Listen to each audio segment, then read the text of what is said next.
สวัสดีค่ะเรามาต่อที่ EP ที่2เลยนะคะ หลังจากที่เราได้ถักดอกกุหลาบรอบคอเสร็จเป็นที่เรียบร้อยแล้ว ต่อไปเราจะถักเป็นระบายชั้นที่2นะคะหรือตัวระยะคุมไหล่นั่นเอง เราเปลี่ยนมาใช้ไหมเส้น16นะคะไหมที่เลือกใช้วันนี้เราจะใช้ไหมแมวหรือไหมเมทัลลิกนั่นเองค่ะเลื่อมดิ้นเงินนะคะเข็มเราก็จะขยับมาใช้เข็มหัวเล็กที่เหมาะกับเส้น16อันนี้ไม่มีเบอร์นะคะก็จะประมาณ 1.75 นะคะที่เราใช้ถักประจำกับเส้น16เดี๋ยวเรามาถักกันเลยค่ะ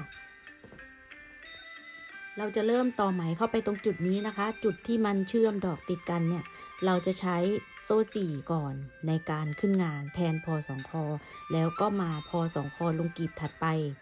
แล้วก็รวบพร้อมกันนะคะเพื่อดึงงานตรงนี้มันลึกเห็นไหมคะดึงงานขึ้นมาให้เท่ากันเราจะขั้นงานด้วยโซ่7แล้วให้เรา x ลงบนหลักที่4ของกลีบถัดไปขั้นงานด้วยโซ่7แล้วก็มา x นะคะ2กลีบนี้เราจะใช้ x แล้วก็2กลีบระหว่างดอกตรงนี้เราจะใช้พอ2คอแล้วก็รวบพร้อมกันในการดึงนะคะดึงงานขึ้นมาให้เท่ากันนั่นเองขั้นงานด้วยโซ่7วนรอบค่ะ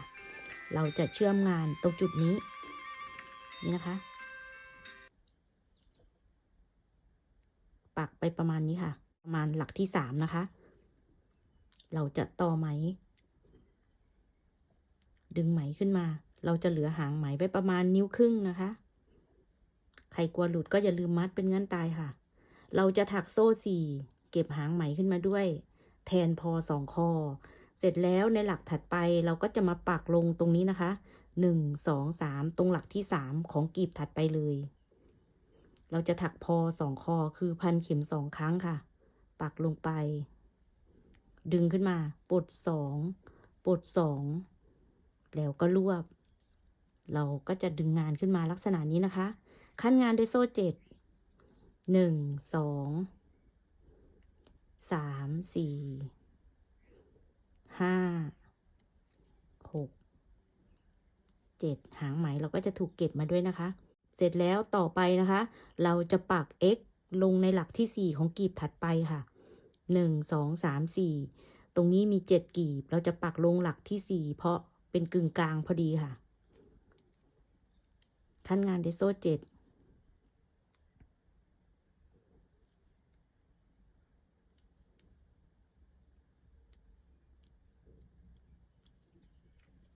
ในกลีบถัดไปก็ปัก x นะคะลงในหลักที่4 1 2 3 4ตรงนี้ค่ะ x ลงไปต่อไปก็จะระหว่างดอกก็จะถักลักษณะนี้ค่ะก็คือพอ2คอรวบพร้อมกันแล้วก็ขั้นงานด้วยโซ่7 1 2 3 4 5 6 7พอ2คอลงในหลักที่3ค่ะนับ1 2 3ประมาณนี้ค่ะปลดค้างไว้นะคะแล้วก็พอ2คอมาฝั่งนี้เลย1 2 3ประมาณหลักที่3ดึงขึ้นมาปลด2เหลือ3ห่วงรวบพร้อมกันระหว่างกลีบจะทำลักษณะนี้นะคะต่อไปเราก็จะถักโซ่ 7x 2กลีบนี้นะ1 2 3 4 5 6 7แล้วก็ให้ x ลงประมาณหลักที่4 1 2 3 4 5 6 7 x ลงในกลีบถัดไปตรงหลักที่4เดี๋ยวเราจะถักระหว่างดอกให้ดูอีก1ครั้งนะคะ1 2 3 4 5 6 7พอ2คอลงประมาณหลักที่3ปลด2ค้างไว้ค่ะพอ2คอลงฝั่งนี้ประมาณหลักที่3ปลดเหลือ3ห่วงรวบพร้อมกันแล้วก็โซ่7 4 5 6 7 x ลงไปในหลักที่4ของกลีบถัดไปเลยนะคะนี่ค่ะแล้วก็โซ่7 x ลงกลีบถัดไปพอถึงระหว่างดอกก็อย่าลืมถักแบบนี้นะคะด้วยพอ2คอรวบพร้อมกันให้ถักแบบนี้วนรอบจนจบแถวเดี๋ยวเรามาเจอกันตรงจุดเริ่มงานค่ะเราถักมาจนสุดแถวจบงานด้วยโซ่7แล้วก็ปักไปในจุดรวบเห็นไหมคะโซ่4เราขึ้นงานแล้วก็ฝั่งนี้พอ2คอแล้วก็รวบพร้อมกันปักลงไปดึงผ่านจบแถวที่1ค่ะต่อไปแถวที่2เราจะขึ้นงานด้วยโซ่3แทน F ขั้นงานด้วยโซ่1เป็นโซ่4แล้วก็ให้ F ลงที่เดิมเราจะได้ตัว V นะคะหรือเป็นกลวยเล็กๆตรงนี้เราจะขั้นงานด้วยโซ่3แล้วก็ปัก F นะคะหรือพันเข็ม1ครั้งลงในโซ่4กึ่งกลางของโซ่7นั่นเองค่ะขั้นงานด้วยโซ่3เสร็จแล้วให้เราถัก V นะคะลงใน X แถวที่แล้วปัก F ลงไปใน X แถวที่แล้วโซ่1 F ลงที่เดิมเราจะได้เป็นตัว V สลับกับ F ขั้นงานด้วยโซ่3นะคะขั้นงานด้วยโซ่3เสร็จแล้วก็สลับมาทำ F ลงในโซ่4 1 2 3 4ขั้นงานด้วยโซ่3แล้วก็สลับมาทำ V ลงใน X แถวที่แล้วโซ่1 F ลงที่เดิมขั้นงานด้วยโซ่3สลับมาทำ F ลงในโซ่7กึ่งกลางโซ่7ก็คือโซ่4นั่นเองสลับมาทำโซ่3แล้วก็สลับมาทำ V ลงในพอ2คอจุดรวบนะคะจะสังเกตได้ว่า F มันจะลงในโซ่4คือกึ่งกลางของโซ่7นั่นเองแล้วก็ไอตัว V เนี่ยมันจะลงบน X นะคะ V จะลงบน X ทุกหลักแล้วก็ไอตรงจุดรวบของพอ2คอด้วย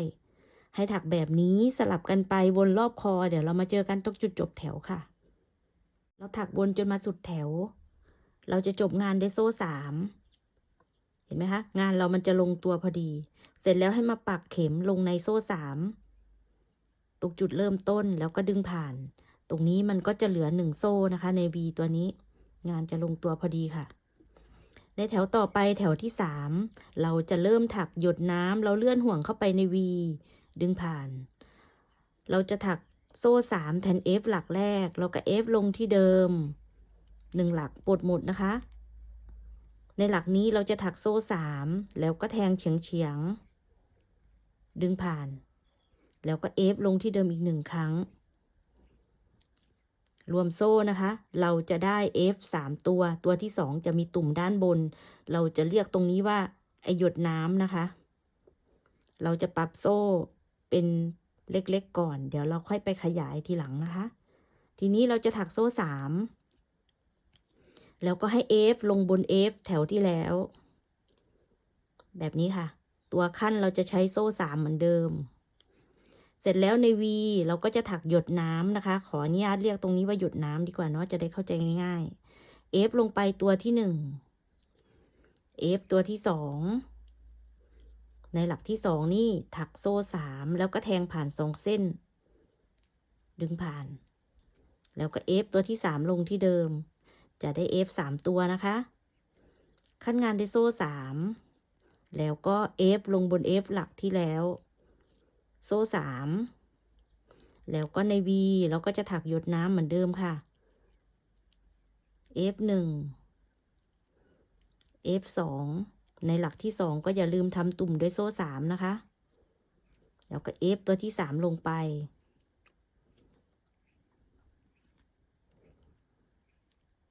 ขั้นงานด้วยโซ่3แล้วก็ให้ F ลงบน F แถวที่แล้วนี่ค่ะเราจะถักแบบนี้ซ้ำกันนะคะวนรอบจนจบแถวเราถักวนจนมาสุดแถวเราจะจบแถวนี้ด้วยโซ่3แล้วก็ C ดึงผ่านกับโซ่3ตรงขึ้นงาน1 2 3ตรงนี้นะคะแล้วก็ดึงผ่านเลยจบแถวนี้ค่ะในแถวต่อไปจะเป็นแถวที่4เราจะถักงานโซ่3แทน F แล้วก็ถักต่ออีก5โซ่1 2 3 4 5รวมกันเป็นโซ่8นะคะตรงขึ้นงานแถวที่4ให้พันเข็มค่ะแล้วก็มาปัก F ลงบน F ตัวสุดท้ายของหยดน้ำนี่เห็นไหมคะปักลงไปมันจะได้เป็นเหมือนโซ่5ค่อมตรงหยดน้ำนี่นะคะเสร็จแล้วตรงนี้ขั้นด้วยโซ่3แล้วก็ปัก F ลงบน F แถวที่แล้วตรงนี้ก็จะเป็น F ขั้นด้วยโซ่3นะคะโซ่3แล้วก็ F ลงบนหยดน้ำตัวแรกเห็นไหมคะของ F ขั้นงานด้วยโซ่5นะคะในหยดน้ำแล้วก็ F ลงบน หลักสุดท้ายของแถวที่แล้ว จะมีโซ่ห้าค่อมอยู่บนหยดน้ำนี่นะคะ ทีนี้ก็โซ่สาม F ลงบน F แถวที่แล้ว โซ่สาม F ลงหลักแรกของหยดน้ำแถวที่แล้ว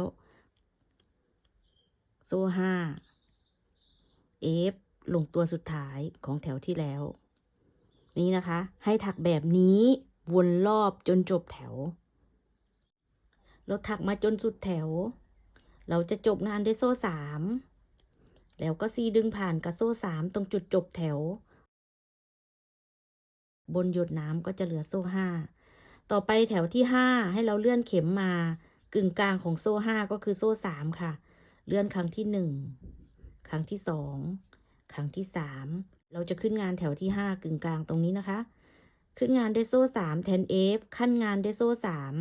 เป็นโซ่หกค่ะในแถวที่ห้าเสร็จแล้วให้เราพันเข็มค่ะเราจะถักหยดน้ำนะคะแบบนี้ค่ะแต่เราจะถัก4หลักนะคะลงบนหลักที่ว่าเป็น F 3แถวลวดนี่เห็นไหมคะตรงนี้เราจะปักลงในนี้นะคะครั้งที่1ครั้งที่2 F ลงที่เดิมในหลักที่2เราจะถักตุ่มด้วยโซ่3ดึงผ่านแล้วให้เราถัก F อีก2หลักลงที่เดิมตั้งแต่แถวนี้ต่อไปในหยดน้ำของเราจะมี4หลักนะคะต่อไปก็ขั้นงานด้วยโซ่3เสร็จแล้วให้มาปัก F ลงในโซ่3เห็นไหมคะอยู่บนนี้จะมีโซ่5เนี่ยปักกึ่งกลางบนนี้โซ่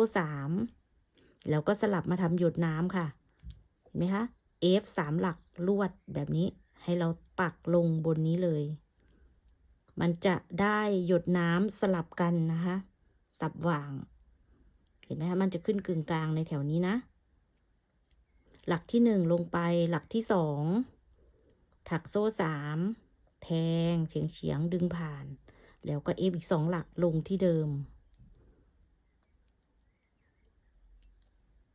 โซ่3เสร็จแล้วก็มาปัก F ลงในโซ่5บนหยดน้ำของแถวก่อนนู่นนะคะ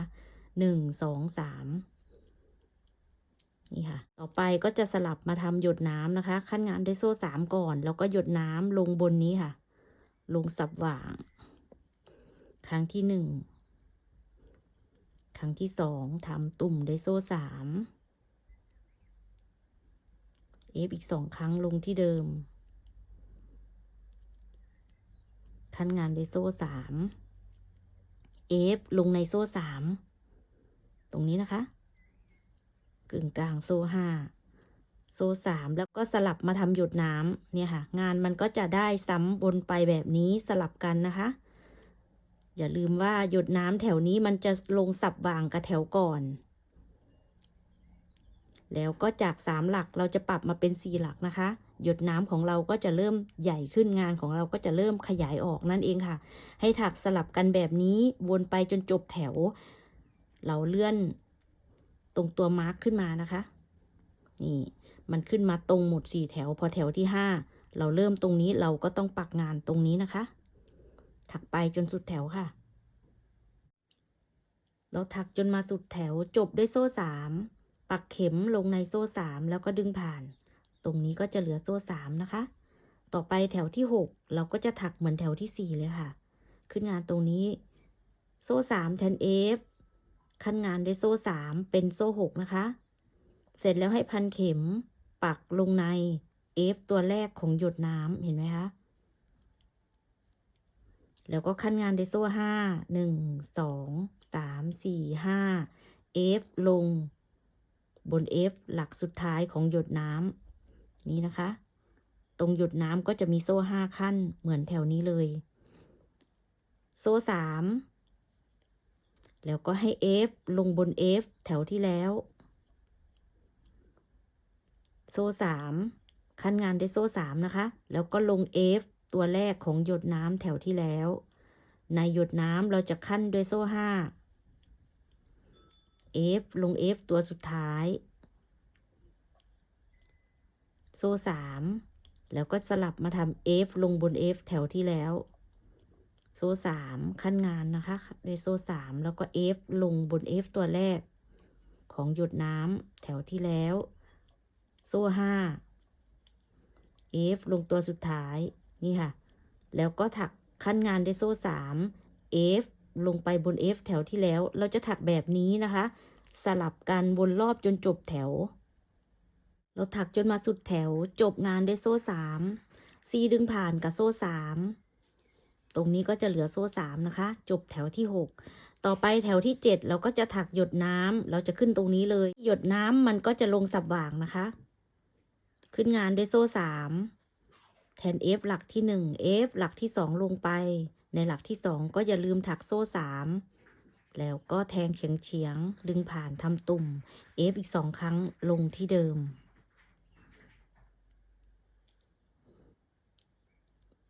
ขั้นงานด้วยโซ่3แล้วให้ F ค่ะลงในโซ่3กึ่งกลางโซ่5ตรงนี้ปัก F ลงไปขั้นงานด้วยโซ่3แล้วก็สลับมาทำหยดน้ำลงตรงหยดน้ำมันจะตรงกับแถวแรกนะคะหยดน้ำแถวที่3เนี่ย F 1 F 2โซ่3ทำตุ่ม F อีก2ครั้งลงที่เดิมโซ่3ปัก F ลงบนโซ่3 1 2 3ขั้นงานด้วยโซ่3นะคะแล้วก็สลับมาทำหยดน้ำตรงกับแถวแรกเห็นไหมคะลงบน F 1 หลัก2 หลัก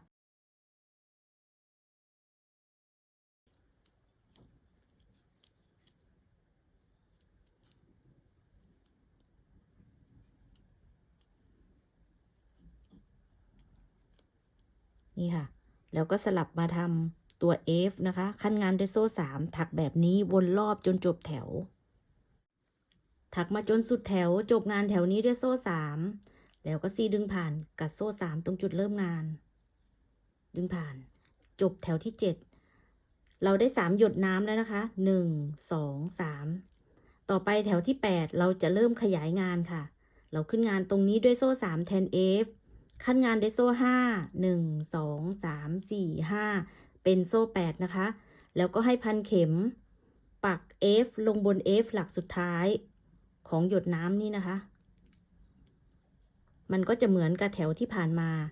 แค่ตรงนี้ปกติเราจะขั้นด้วยโซ่3ใช่ไหมคะแต่ตั้งแต่แถวนี้เราจะเริ่มขยายด้วยการเพิ่มโซ่เป็นโซ่4ค่ะ1 2 3 4แล้วก็ F ลงบน F แถวที่แล้วโซ่4 1 2 3 4แล้วก็ F ลงบนหลักแรกของหยดน้ำแถวที่แล้วตรงหยดน้ำนะคะเราจะค่อมด้วยโซ่5เหมือนเดิมค่อมหรือขั้นงานนั่นเองค่ะนี่ค่ะค่อมลงมาแล้วก็มาปัก F ลง F ตัวสุดท้ายของฝั่งนี้นี่นะคะเราก็ถักปกติเพียงแค่ว่าจากโซ่3ตั้งแต่แถวนี้เราจะขั้นงานด้วยโซ่4นะคะ1 2 3 4 F ลงบน F 1 2 3 4 F ลงตัวแรกในตัวหยดน้ำเราจะขั้นด้วยโซ่5ตลอด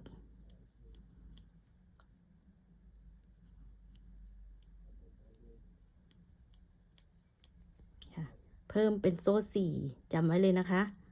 งานเราจะได้เริ่มขยายออกให้ถักแบบนี้วนรอบจนสุดแถวถักมาจนสุดแถวเราจบงานด้วยโซ่4แล้วก็ซีดึงผ่านในโซ่3ตรงนี้ก็จะเหลือโซ่5ค่ะต่อไปแถวที่9ก็จะเป็นหยดน้ำนะคะแล้วก็ตรงตัวขั้นก็จะเป็นขั้นด้วยโซ่4นะคะตั้งแต่แถวเมื่อกี้เป็นโซ่4เนาะแถวต่อไปก็จะเป็นโซ่4หมดเลยก่อนอื่นเราเลื่อนเข็มมาในโซ่3ค่ะกึ่งกลางของโซ่5ก็คือโซ่3เราจะขึ้นงานตรงนี้นะคะขึ้นงานด้วยโซ่3แทน F ค่ะตัวขั้นด้วยโซ่4ก็ถักไป4โซ่รวมกันก็เป็นโซ่7นะคะตรงนี้เสร็จแล้วก็ทำหยดน้ำมันก็จะลงกึ่งกลางสับหว่างนะคะตรงกับแถวนี้เลย F ลงไปครั้งที่ ครั้งที่2ทำตุ่มด้วยโซ่3แล้วก็ F 2 ครั้งลงที่เดิมขั้นงานด้วยโซ่4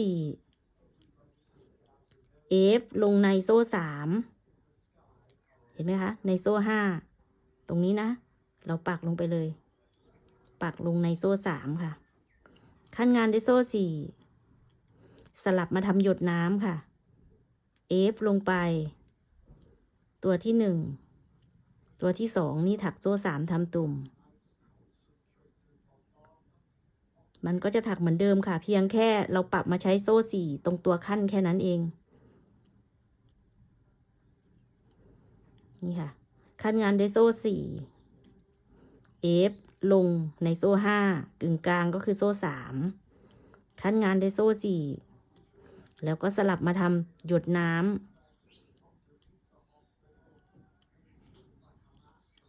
อย่าลืมนะในหลักที่2เราถักโซ่3ทำตุ่ม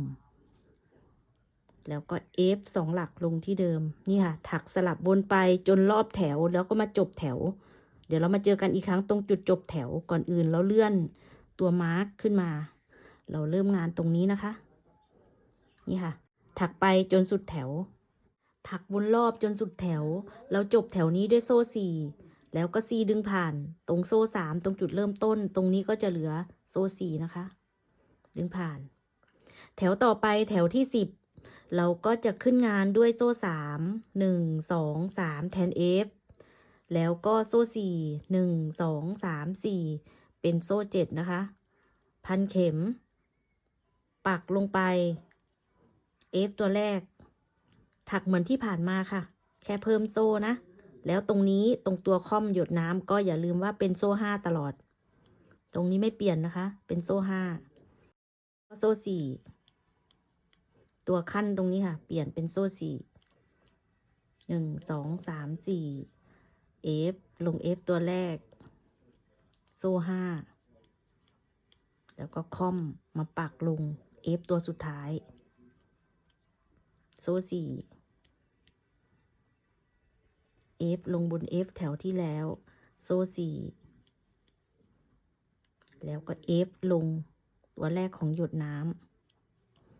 ในหยดน้ำก็โซ่5ธรรมดานี่นะคะถักแบบนี้วนไปจนจบแถวที่10เดี๋ยวเรามาเจอกันตรงจุดจบแถวเหมือนเดิมจบแถวที่10ด้วยโซ่4แล้วก็4ดึงผ่านตรงโซ่3ตรงนี้ก็จะเหลือโซ่4ดึงผ่านต่อไปจะเป็นแถวที่11จะเป็นแถวสุดท้ายของช่วงลายที่1นะคะก็จะถักหยดน้ำงานก็จะขึ้นสว่างนะคะแถวนี้ขึ้นงานด้วยโซ่3แทน F หลักที่1 F ลงที่เดิมเป็นหลักที่2ในหลักที่2ก็โซ่3แทงเฉียงดึงผ่านทำตุ่มแล้วก็ F อีก2หลักลงที่เดิมขั้นงานด้วยโซ่4มาปัก F ลงในโซ่3เห็นไหมคะเหมือนเดิมค่ะ1 2 3 4ขั้นงานด้วยโซ่4แล้วก็ใน F ตรงนี้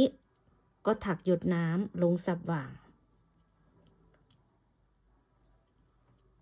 ในหลักที่2ก็อย่าลืมถักโซ่3ทำตุ่ม F อีก2หลักลงที่เดิมขั้นงานด้วยโซ่4แล้วก็สลับมาถัก F ลงในโซ่3 1 2 3นี่ค่ะ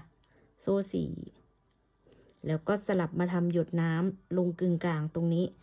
ทำแบบนี้นะคะวนรอบจนจบแถวถักมาจนสุดแถวก็จบงานด้วยโซ่4ดึงผ่านในโซ่3นี่ค่ะเราจะได้ทั้งหมด1 2 3 4 5เราค้างงานไว้ที่5หยดน้ำนี่นะคะนี่ค่ะตอนนี้เราได้ถึง